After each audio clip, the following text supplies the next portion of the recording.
Deuteronomy, chapter 14. Since you are the people of the Lord your God, never cut yourselves or shave the hair above your foreheads in mourning for the dead. You have been set apart as holy to the Lord your God, and he has chosen you from all the nations of the earth to be his own special treasure.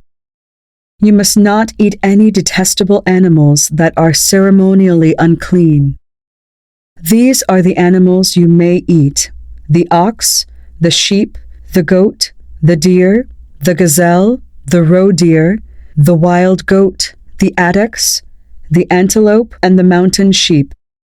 You may eat any animal that has completely split hooves and chews the cud, but if the animal doesn't have both, it may not be eaten. So you may not eat the camel, the hare, or the hyrax. They chew the cud, but do not have split hooves, so they are ceremonially unclean for you. And you may not eat the pig. It has split hooves, but does not chew the cud, so it is ceremonially unclean for you. You may not eat the meat of these animals, or even touch their carcasses. Of all the marine animals, you may eat whatever has both fins and scales. You may not, however, eat marine animals that do not have both fins and scales. They are ceremonially unclean for you. You may eat any bird that is ceremonially clean.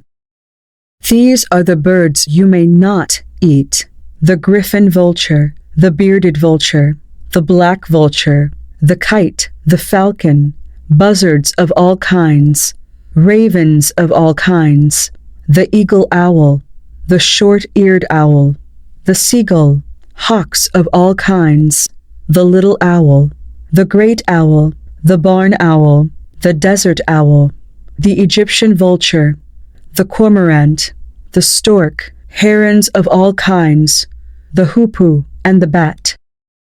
All winged insects that walk along the ground are ceremonially unclean for you and may not be eaten. But you may eat any winged bird or insect that is ceremonially clean. You must not eat anything that has died a natural death. You may give it to a foreigner living in your town, or you may sell it to a stranger. But do not eat it yourselves, for you are set apart as holy to the Lord your God.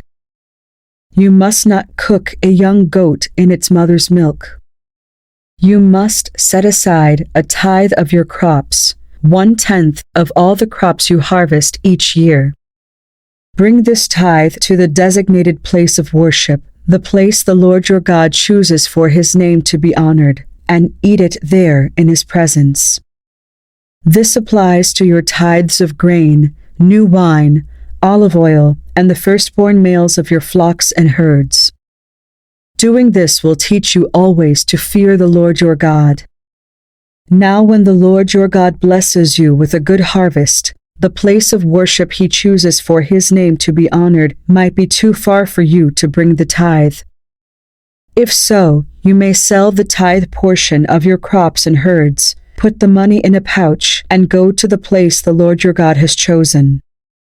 When you arrive, you may use the money to buy any kind of food you want: cattle, sheep, goats, wine, or other alcoholic drink. Then feast there in the presence of the Lord your God and celebrate with your household. And do not neglect the Levites in your town, for they will receive no allotment of land among you. At the end of every 3rd year, bring the entire tithe of that year's harvest and store it in the nearest town.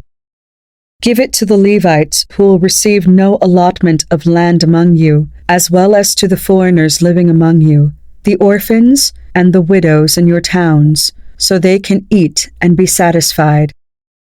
Then the Lord your God will bless you in all your work.